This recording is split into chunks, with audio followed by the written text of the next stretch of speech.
Hey guys, Tom Gentile. Welcome to tonight. This is going to be our part two of our two-day Trading Essentials webinar series. If you remember yesterday, we were discussing rules-based trading and we applied it to something called crossover systems. I'm going to revisit that for a few minutes. But tonight what I want to do is I want to talk about getting started with cryptocurrencies. So Jay, just let me know you can see me, hear me, see the screen. Give me a all clue. the above. I got all the above. I'm just trying to see the score right there. Yeah. Oh, yeah. But let me just tell you what's going on behind me. So people might wonder, what do I do when the stock market's closed? Well, I got Bitcoin and cryptocurrencies going on up here. Here's some stuff that happened throughout the day. It was an ugly day, but I'm taking a look at what bonds and what FXE and what oil did, and they did not retreat the same way the stock market did. So this could be a one-off. Tomorrow's going to be a very interesting day to see if we continue the sell-off or if we bounce. We're also at a very critical support level too. So we'll see what that happens tomorrow. Let's see what else I got on here. I got some CNBC World going on here. And then, of course, down here in the bottom corner is the NCAA tournament. I guess I'll catch the end of that game later tonight. So just in case you're curious what's going on behind me, you can see everything right there. What I want you to focus on, however, is what's going on right here on the screen on 75% of your screen, which is what we're doing tonight. All right. Before I begin, real quick. All right. So if you have questions, feel free to ask. I will answer as many as I possibly can. Number two, this session's being recorded, and we'll get the recording out to you as soon as possible. All right, probably within an hour or two after the live event's over. And then finally, the disclaimer you see on the screen here. All right, you can read this in its entirety when I send you the recording, okay? Couple of points that I want to make out here, though. Number one, stock and options trading has large potential rewards, but also large potential risk. The other thing I want to mention, and this also goes with cryptocurrencies, is that myself, Jay, everyone associated with Optionetics and Tom's Trading Room, we are here as your educators, all right? We're not personal investment advisors, okay? We do not manage specific money or trade specific advice for clients. All right, we're here in an education capacity. You need a broker to trade with, regardless of whether it's stocks, options, or in this case, we're going to talk about tonight, cryptocurrencies. And you will also need to meet certain requirements. Everything I'm going to talk about tonight is in US dollars, unless I note otherwise, which may be in Bitcoin. All right, but even Bitcoin, I trade in US dollars. So we'll get into that here tonight. Now, if you can remember what we were discussing on the program, yesterday we started talking about trader types and really kind of outlaying what makes us different than 99% of the traders out there. Okay, I always like to refer to our group as trading like one percenters. All right, and that doesn't mean that we live the top 1% of the lifestyle. I'm talking about in terms of being a trader. And being a trader and trading like a one percenter, I'm talking about getting past being a discretionary trader, all right, which is the number one thing you see up here on the screen. And if you missed last night's session, all right, I will get that session and tonight's session to you in the same email tonight. But last night we talked about being a discretionary trader. That's where I started. That's where I believe everybody starts. We trade based on what we think is going to go higher or lower. And then all of a sudden, once we're in it, we hope it goes higher or lower. And then, of course, you've got if you can graduate past that, which a lot of people don't. But if you can get past that, then you'll start looking at fundamentals. You start looking at things like sales projections and earnings and revenue and costs and retail. What it costs to make a product, what it then sells for, et cetera. And then looking through white pages, what I like to call them, and financials. Now, these I think are more geared toward investors, the buy and hold group, not a trader. Although you can use news to spark trades. Once you get past that, then a lot of folks then become what are called technical traders. And these are people that use charts. I use charts. I got one going on right here behind me tonight. I had several going on behind me. I use indicators. All right. I like to use what I call forward thinking indicators because, again, 99% of the indicators out there are based on history. Okay. So I like to find different types of historical patterns. All right. Based on something that happened in the future, not based on something that happened in the past. And most technical analysis does that. All right, there's a few technical indicators I really like. I like volume. I like volatility. As you know, I'm a seasonal trader. I'm a pattern trader. I like looking at patterns. And so that's what I'm going to show you tonight. I'm actually going to show you a couple of patterns in cryptocurrency that we have unearthed in the market. But all of this is getting to what we call being an RBT, or a rules-based trader, which is someone who researches patterns, creates a set of rules for them, back tests them, forward tests them, and then finally trades them once they feel comfortable with them. All right. So again, last night we talked about the crossovers and crossover patterns. And we started with George's 1030 crossover, which is looking at the 10-period moving average and the 30-period moving average, which my partner George Fontenelle used to talk about all the time. From there, we migrated, and I'm always trying to find things and make them better. I mean, that's pretty much my life's goal, is to take trading systems and trading strategies and make them better. And so we went from what we called the 1030 to the triple threat trader, which was adding on an additional noise filter. And then from there, even more recently, we now have what we call dynamic crossover patterns. And so what we did was we just basically took a pattern on a chart, created rules from it, back tested it, forward tested it, and then finally we're able to scan from our opportunities based on what we liked in the back test. Now, tonight we're going to talk about getting started with cryptocurrencies. And again, if you missed last night, I will have a recording of that so you can see that hour-plus long conversation that we discussed on building your own trading system. Now let's start with getting started with cryptocurrencies. Now, before I begin, I put 2 links on the screen. Something else we talked about last night, and I'm going to cover it at the end of tonight, is my once-a-year system mastery program. And the System Mastery Program is something that I only do once a year. It's an 8-week program, but we really bulked it up to where it's now a program that runs through the end of the year, all right, with extension webinars on it. And I'll get into the details of that, but I put it up on the screen. I actually put it in the chat box, and that's the first one I put to you. It's www.tomgentile.com/18TomSystem. And if you click on that, that will take you to the information. We are now probably almost half of those spots are gone because a lot of early birds crushed in and got those last night. So I wanted to put it up here now instead of waiting until the end of the night like I did last night. And then we ran into a lot of people hitting the site at the same time. So now you got plenty of time to take a look at it. I'll review it again later. There's another link I put on the site, which starts with https www.coinbase.com. All right, that is an invitation. I'm going to talk about that in just a few minutes, and then I will show you what to do with that. But that's an important link for those of you that are getting started trading cryptocurrencies. All right, so let's go ahead and start with cryptocurrencies. So first of all, what is cryptocurrency? Now, you can Google this and you can find out pages and pages of data on what cryptocurrencies are. I'm not going to bore you with the details, but cryptocurrencies like Bitcoin, for instance, are what we call digital commodities. So what it is it's like gold and silver. All right. It's the best way I can dummy it down. What is gold and silver? It's something we mine out of the ground. And as you mine it and you have it, you can then exchange it for goods, services, and even money. And cryptocurrencies like Bitcoin, that's absolutely no different. The only difference is the way that you mine it. Instead of getting it out of the ground, we're getting it out of complex algorithms on a computer. So as this computer solves these algorithms, it then mines a little bit of Bitcoin. And so we'll get into that a little bit more. So part of Bitcoin, which is very, very popular, first of all, it's not popular with governments. It's not popular with banks. Let me tell you why it's not popular with governments. Because of the anonymity that Bitcoin has. It's like trading digital cash. When you hand somebody cash for something, that transactions happened, but nobody else saw it. Okay, you might get a receipt for that cash, but that receipt's yours. You can do whatever you want with it.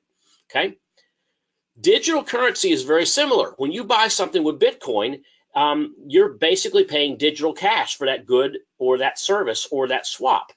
And what ends up happening is that that receipt is written, but it's written on what's called a digital ledger instead of maybe the way we used to do it in the old days. And I'm thinking of my mother, where you'd put it on one of those receipts that you fill out with the carbon copy. You rip it off, you hand it to your customer, and then you have a copy of it. So Bitcoin is very similar. It uses blockchain technology. And what happens is we mine Bitcoins, like I said, you're using special software to solve math problems, and you're paid Bitcoins in return. And this also works with Litecoin, and works with Ethereum, and works with Bitcoin Cash, and a lot of other cryptocurrencies that are out there, right? They're mined. They then have some sort of value based on supply and demand.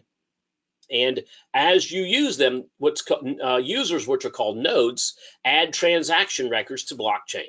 All right, so when some person either transfers Bitcoin, receives Bitcoin, buys something with Bitcoin, or sells something with Bitcoin, that's all added to the digital ledger. And blockchain is the technology that verifies this, confirms the transactions that go from sent to pending to completed, and applies that to the rest of the network. So it's constantly looking at all the transactions that are happening throughout the blockchain community. Blockchain has been exploding, all right? And in about 10 years, they expect it's going to account for about 10% of global GDP, which is huge, absolutely huge. So really what's happening is Bitcoin is, that was the big beginnings, but the blockchain network is something that governments and banks want, all right? They don't want Bitcoin. They want Bitcoin to die. All right, but I don't see Bitcoin going anywhere anytime soon because it is decentralized. It's something that the government cannot control. All right, governments have tried banning it. You can't ban something that's decentralized. You might put some pressure on some people to scare them out of it, but that won't last for long. Okay. Bitcoin is the foundational currency. It's the one that got started back in late 2008. All right, when it was trading for pennies and moved incrementally higher. Now, I started mining it back in 2013, so I got in at some pretty good prices too, all right, but not what the 2009 people did. Bitcoin is the foundational coin. I like to also call it the index. So whatever Bitcoin's doing, I'm curious to see what Bitcoin's doing because a lot of these cryptos move in lock and check, all right, with Bitcoin. One of the other ones that I like to look at is something called Ethereum. Ethereum is another digital currency. It was actually created a couple of years ago, I believe 2014, and it was trading for less than $1 at the time. All right, so Ethereum, the big thing on Ethereum is the company behind it, because the company behind Ethereum actually uses blockchain technology and creates what we call ICOs. These are initial coin offerings. So they actually take their algorithms and they apply them to other companies and other folks that want to create their own coin, all right, and digitally mint their own coin. Ethereum does that. That's what they do in the marketplace. It makes them very valuable, and I believe the coin itself is very valuable for that.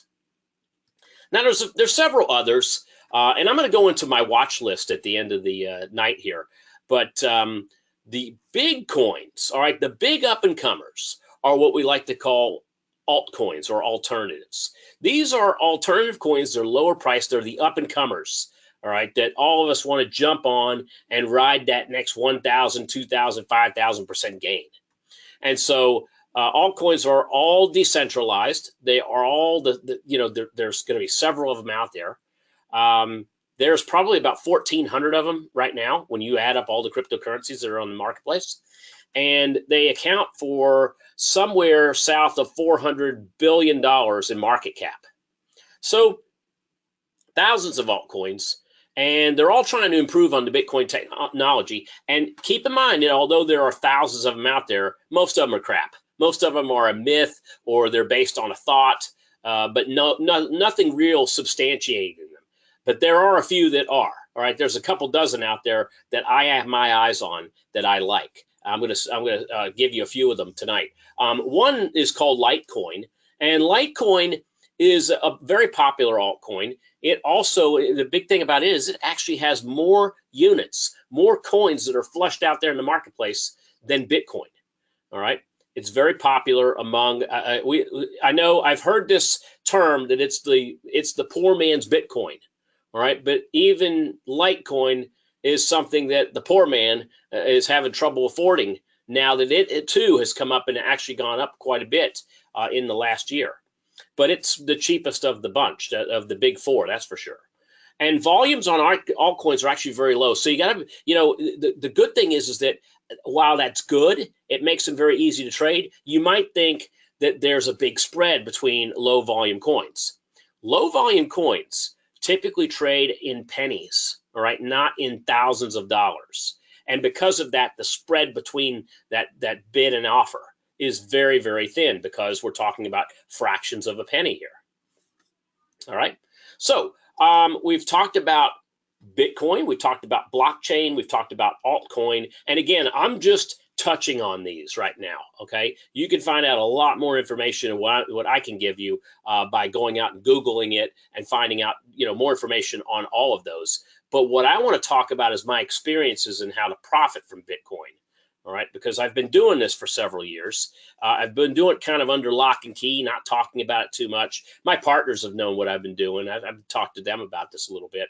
And it was them that kind of spurred me to start looking at rules-based trading around coins, because now we've got data that we didn't have years ago. We now have collected a lot of data on this, and so we're actually able to create patterns from it.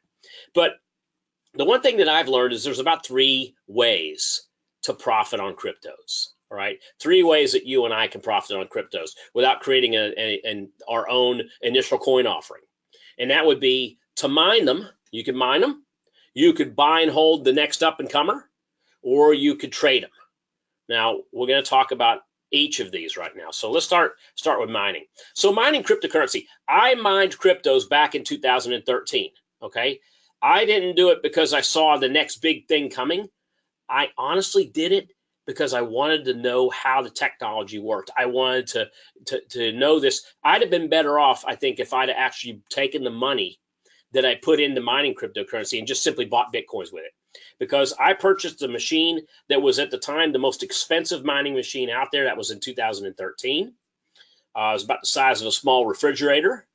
It was, and it produced a lot of heat. Let me tell you what, this thing not only noise and heat, I had it in my house, because you can't leave it in an office and go away and then come back the next morning, because this is 24/7. So if any time that this machine was down, that's downtime. That means that's time that's not mining. That's like your miners taking a break for the rest of the day, when you can have them going 24/7.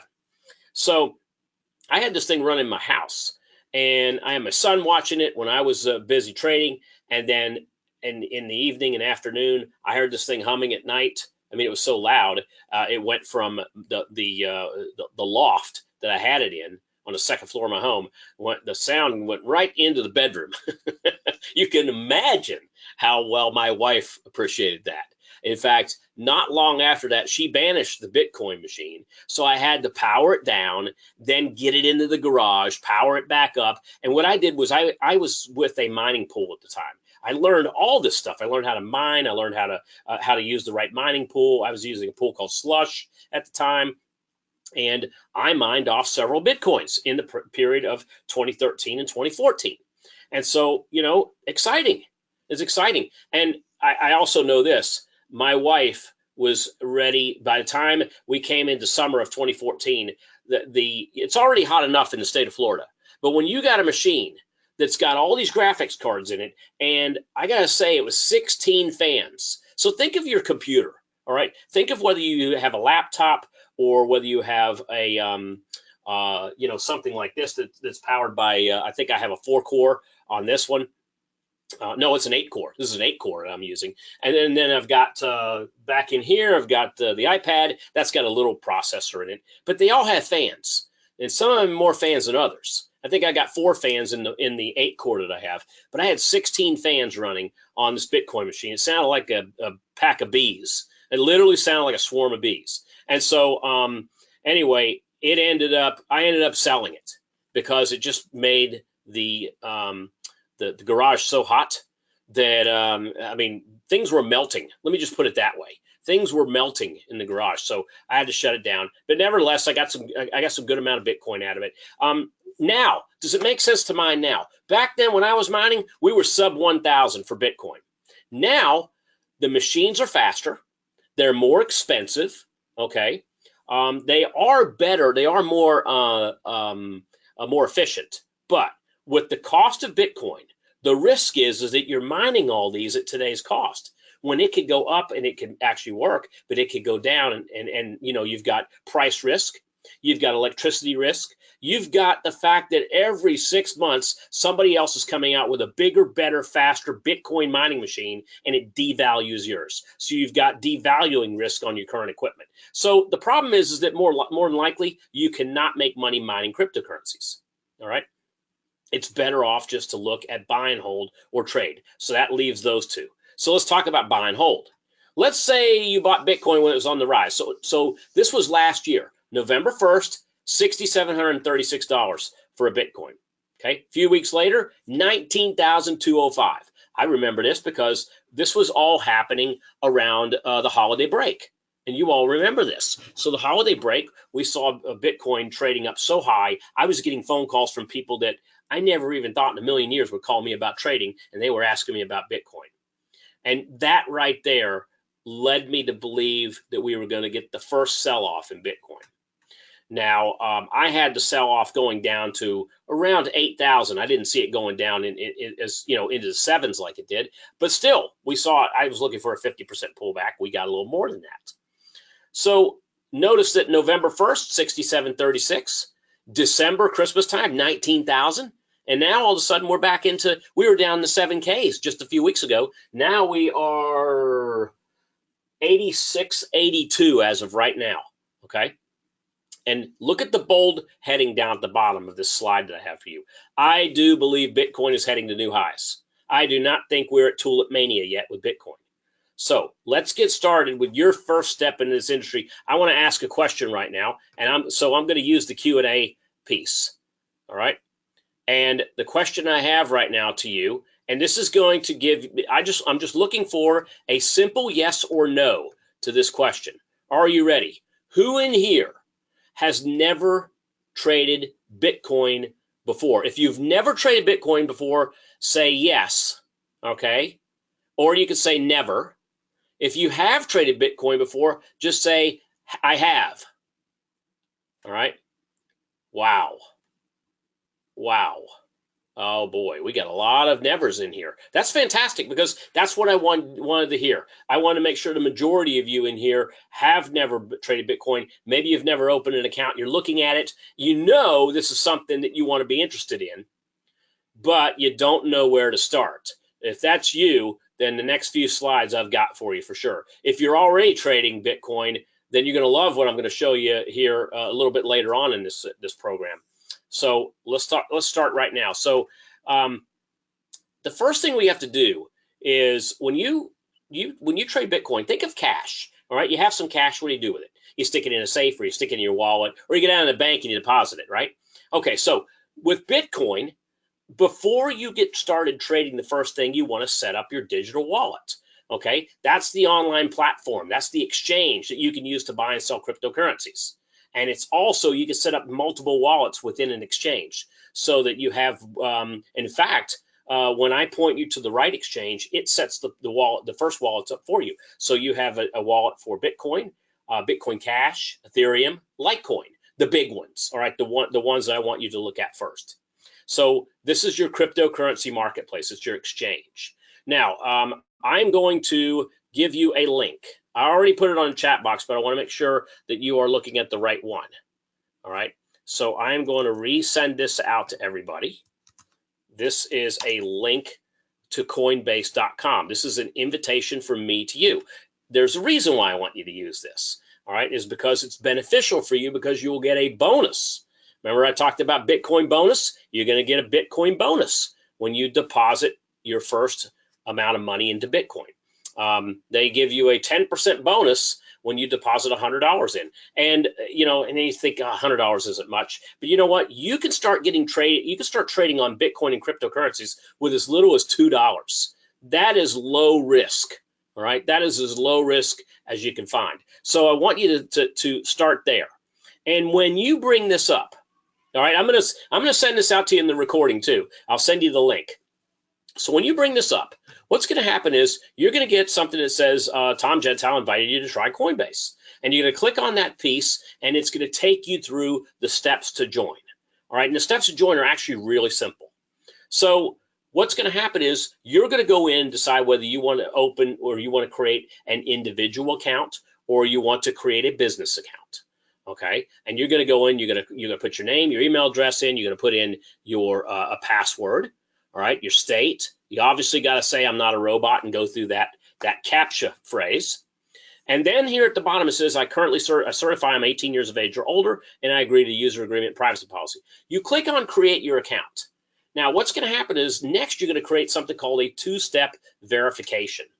Okay, a two-step verification, and let me do this real quick for you. So two-step verification means you're going to get yourself an authenticator. All right. Now you might wonder, well, what's an authenticator? All right. If you have a smartphone, whether it's an Android or it's an Apple phone, you're going to go and you're going to download something called Google Authenticator. All right. So Google Authenticator, and let me just bring up my my face.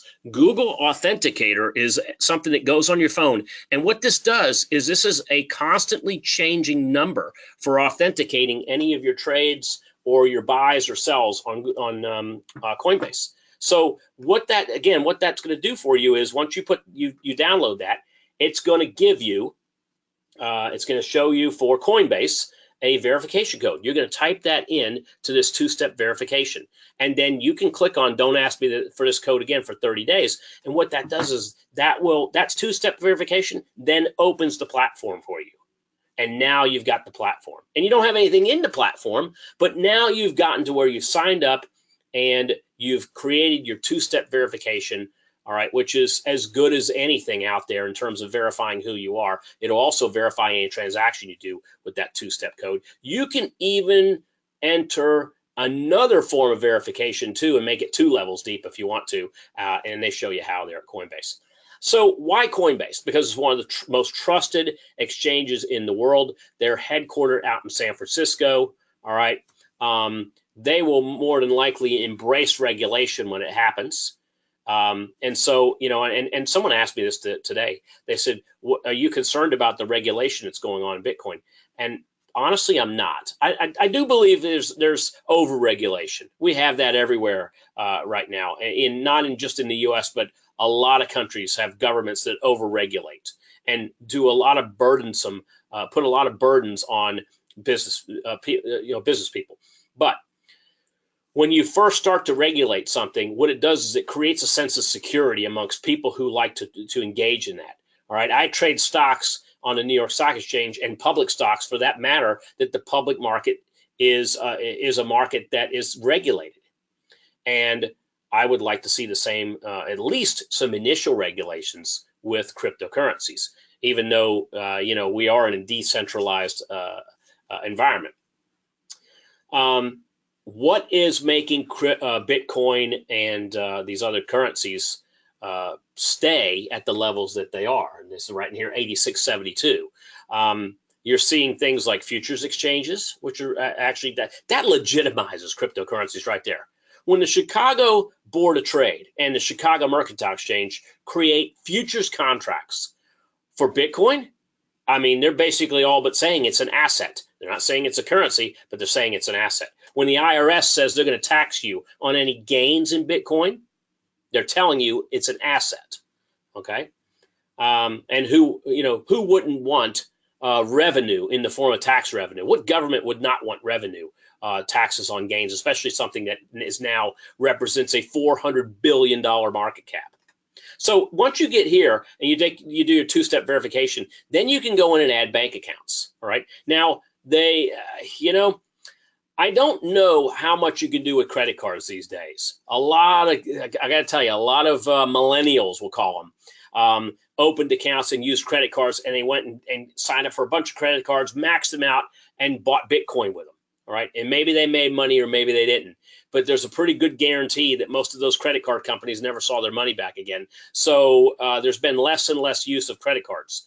Bank accounts, though, I have one of my bank accounts attached to my Coinbase account. Never had a problem with it. I've actually had it now for years.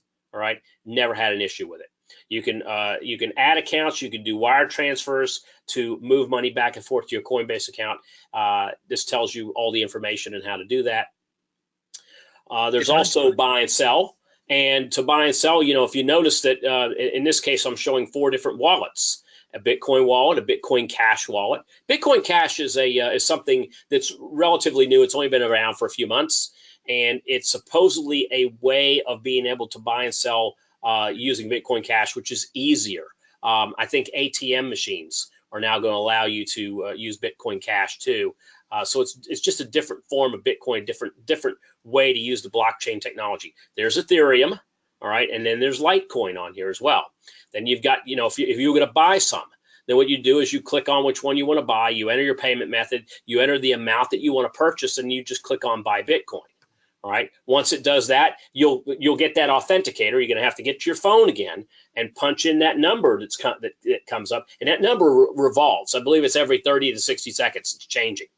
So you got to put the number in before it changes, and then click confirm, and then you'll see that your purchase was successful. It takes a matter of minutes, and then it's transferred.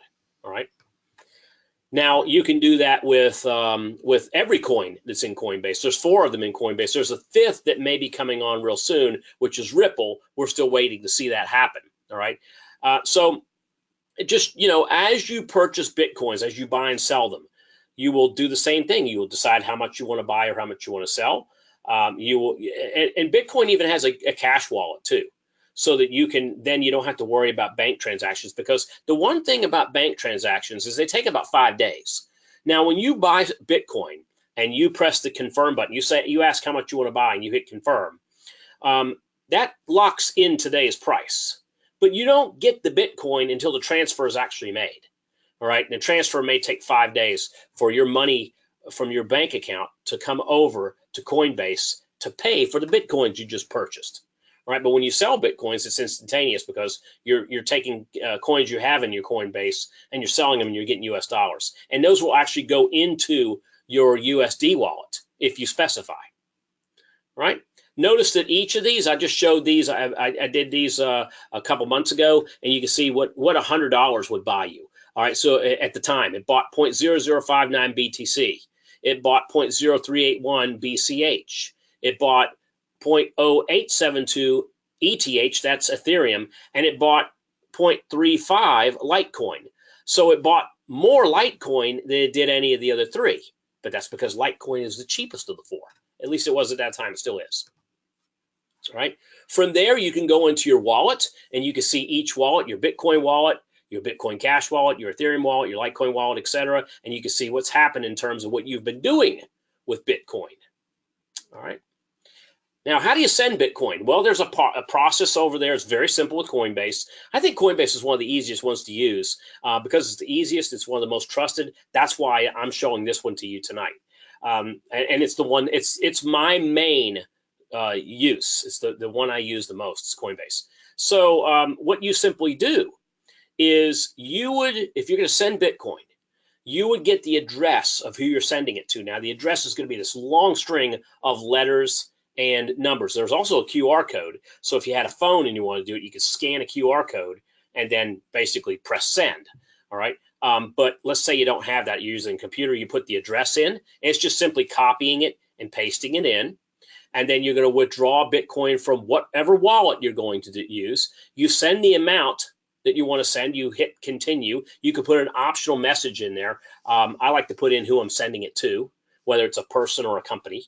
And then you click on continue, and guess what's going to happen? It's going to ask you for that 6-digit authentication code, and you're going to need your phone, or you're going to need to get the authenticator on your desktop. Once you get that number, you punch that in, and away it goes, and you get the confirm.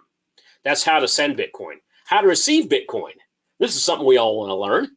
You'd go to your account section, and you'd go into the receive piece, and you click on receive. And what's going to happen is you're going to get a QR code, and you're going to get an address. And this address actually changes all the time. So don't think it's always going to stay the same. This address, you then cut this out. You can actually click on the little box over here, and it copies it for you. Then you would paste it in. Maybe you paste it into an email. All right. And the person or company on the other end would take that, and they'd put that into their currency exchange, the Bitcoin, Coinbase or BitPay or whatever they use, and they would pay you. And then you would see the money come in. Once they've paid you, you'd see it come in Bitcoins. You could transfer it to US dollars instantly if you want to avoid the Bitcoin currency risk. All right. So what I did was I just gave you a crash course on what cryptocurrencies are. And I also gave you a crash course on what digital wallets are.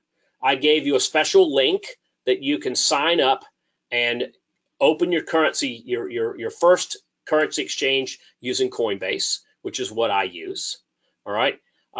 Once you get that and you link everything together, you send your first $100 in, they're going to give you a $10 bonus. All right. So you instantly got a 10% return. You didn't even have to make a trade. And I know it's not much, but you can use the great thing about Bitcoin is it doesn't matter what level you start with, the percentages may remain the same. Because again, in many cases, there are no commissions when you trade. All right. There are ways to trade with no commissions, but the commissions are always percentage based and not dollar based. So smaller accounts can make the same percentage return on investment as larger accounts. Now, again, once you've created your Coinbase account, you decide how much you want to deposit in. Once this works, you're going to get your Bitcoin bonus from Coinbase. And now I want to talk about the third way to profit from cryptos. Before I do, Jay, I am just going to check real quick and see if there is a, let me do this here real quick. So no links come from Coinbase. Here is a link. There's the link I want you to use. Yeah, let them know it's in the control panel. You click on the arrow for the chat line item, and it'll open up the little section that you're typing those links in there on. Right. So open up the chat. I also sent it through the Q&A to everybody too. So it's coming back as an answer. Now, also keep in mind that that you have you have to also realize that this is for the big four. There's other alt currencies that require another step forward, and I'm going to get into a little bit of that too. All right. The second thing is that this link is good for folks that are new to this. All right. If you already have a Coinbase account, you're there already. Okay. You don't get the bonus. All right. But if you are new to this, then you're good to go. All right. So. And the other thing too is, you might see the question that comes up that says, what do I use Coinbase for? All right. And you could answer that as, what do you use it for? You could use it for personal transactions. You could use it for purchasing and investing in Bitcoin. You put down whatever answer feels comfortable for you. All right. There's no wrong answer. All right. I wouldn't put, I'm using it for the dark web. That might be a wrong answer. All right. Tom, the big question is, you're seeing there probably is, especially from our Hawaii students and such, there's other places where they're saying Coinbase isn't available. Do they email in? You know what I'm going to do? I have a link for you. If you're in a country where Coinbase is unavailable, I will give you a link, and I'll put it on the email tonight. Because there are some countries where Coinbase just doesn't operate, and so I've got a link, and I don't have it on the top of my head, but I will get that out to you guys tonight. Okay. Awesome. Thank you. And the last question, and I'm going to move on, is the bonus good for any dollar amount? Any dollar amount over $100, $100 US dollars, will be the bonus. All right. So and again, there is no fees to joining Coinbase. There's no cost. They don't charge you to join. All right. There's no limit. Well, if you want the bonus, the limit's $100, but your trades can be as little as $2. So, I mean, you're talking about something that basically that's the best way to get your feet wet that I could, that I could ever find. All right. So that being said, let's go ahead and continue on. And so, let's go ahead and let's talk about the third way to profit from Bitcoin or from cryptos. Okay. Third way to profit from cryptos is by trading them. Now, this is pretty cool because I've been watching patterns, and you can watch patterns, see what's going up and going down. With trading cryptos, you're not going to be holding coins, but we're going to look at getting in and out in a few months, a few weeks, and even I'm going to show you a trade that I've found that I've been getting in and out in a few hours. Okay, but some of these are even more than just the big cryptos like Bitcoin. So this is an example of a backtrack that our research team did to give you an idea just in the last year.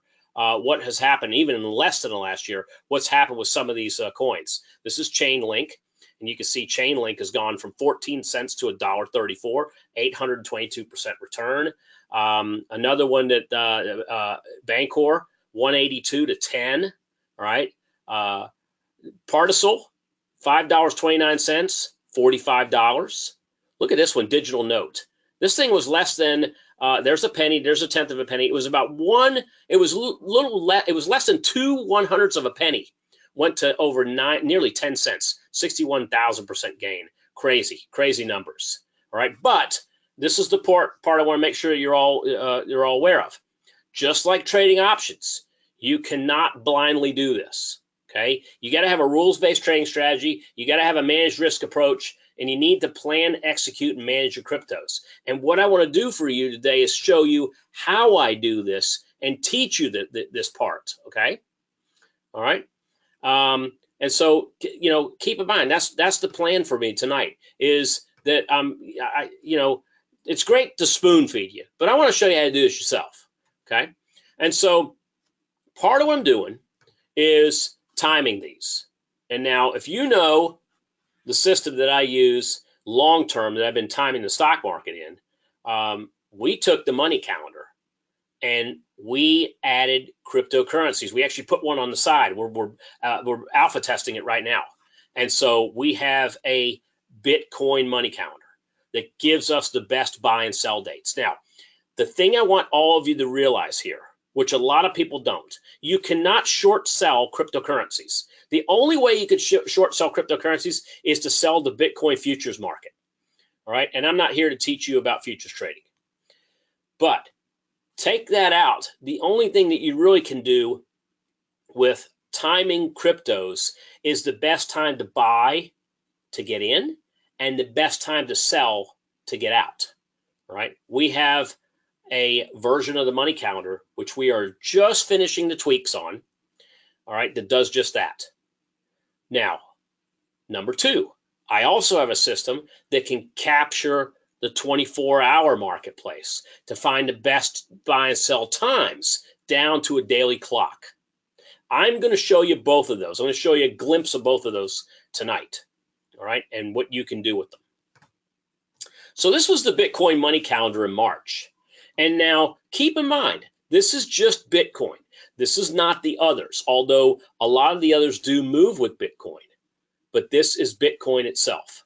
So what we saw coming into the month of March is we saw Bitcoin after the first week of March showing a tendency to move lower. And keep in mind that during this pattern, we've seen over the last 7 years, Bitcoin more than not going lower over 80% of the time. We saw Bitcoin moving lower in March. Well, guess what happened this March? It's exactly what ended up happening. Here's a chart of Bitcoin from the March 8th, which was started the second week of March, all the way through to today. And you can see the trend on this has been down. I mean, we were at 10,000 on Bitcoin on March 8th. Okay. And now we're at, I took this a little earlier this afternoon, but 8,700 right now, 8,700 on Bitcoin, which is actually a little higher than it was when we started the program. But so that's the month of March. Now the good news is, look what I got coming up sometime soon. Sometime soon, we start to see the pattern reverse, and we start to see Bitcoin moving higher over the next several days. Okay, and also, I could time these down to the minute. Now, this was now I've been trading these as much as I can. All right, but here's a probable block that we found 90% of the time or greater that we found Bitcoin trading in the actual 24-hour market. And there was a block of time between 8:45 in the morning and 12:45 where it was bearish. But come 12:45 until 4:45 p.m., and this is Eastern time, it started getting bullish. And so I've been trading these green blocks. All right, here's another one. This is a 4-hour pattern. Last 7 days, 100% accuracy. This was happening at 10:30 p.m. and going out until 4:30 p.m. And so get an idea of what these are. And what I do is I take the GMT time and I subtract 5 hours from it. Now I'm only subtracting 4 hours because we've gone through a time change in the last week or so. But I can trade these down to a minute. So this is a clock. This is Bitcoin. Here's the clock that starts out at midnight and runs to midnight. And I'm able to, again, go through and see what happens in the 24-hour clock and look anywhere on the clock to find patterns of consistency. All right. You want to see the one for today? I'll show you one for today. So here was the pattern for today. Today's pattern was between 3:55 p.m. and 7:10 p.m. Eastern time. And what it showed was 7 days. Well, now on the 16th, there wasn't much there. It was barely a little blip. But then look at the 18th. Big move. There was a $700 move during that little bit more than 3 hour. That was 3 hours and 15 minutes. All right, that particular pattern. Every other time, if you look at this, it's been averaging out, north of $150. This was was yesterday's pattern. Okay, so you can see yesterday's pattern as it moves. So how did it do today? Because what I look for again, all of this. Look, when you see all this bunching up going on from patterns that are shifting back and forth, and they're all happening around the same time frame, I like that. So here was the chart for today from 3:55 p.m. to 7:10. All right, 3:55. 7:10 before it started to pull off, and it's at 86.94, so it hasn't come off that much. Right, it's back down around 8,700 roughly. But as you can see here, let's call it 8,600 to 8,750. $150 move in Bitcoin in 3 hours and 15 minutes based on a pattern that we saw over and over and over again. Now these patterns like to shift and move. All right, so I'm constantly updating this every single day.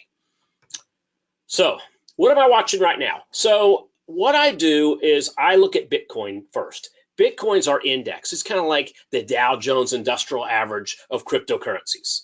So what I'm looking at with this is I'm just simply looking to see that that we are what the overall crypto market's doing.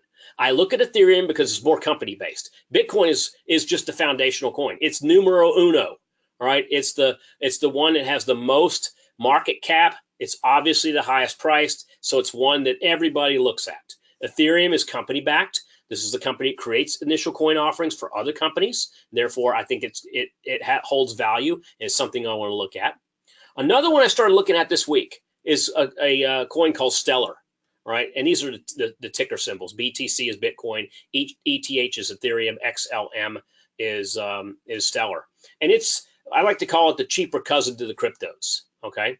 And so what Stellar does is they take, what they do is they are really geared toward global currency exchange.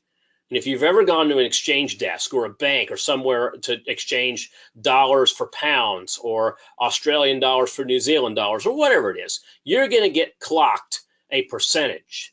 All right, and if it's at one of those currency exchanges at the airport, they're the worst. All right, the banks aren't so bad, but even they take a lot of money.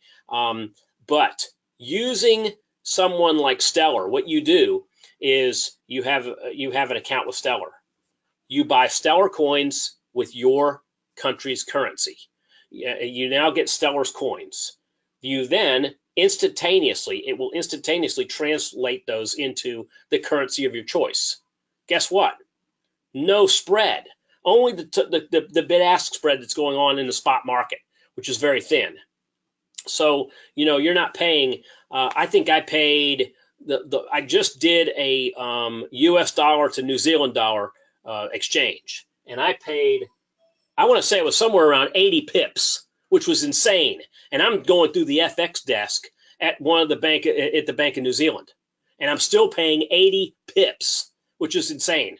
I would be paying probably inside of 1 pip, you know, depending on what the New Zealand dollar and US dollar spread is. But 80 pips is a big number. I could be paying a lot less, and that's what Stellar allows you to do.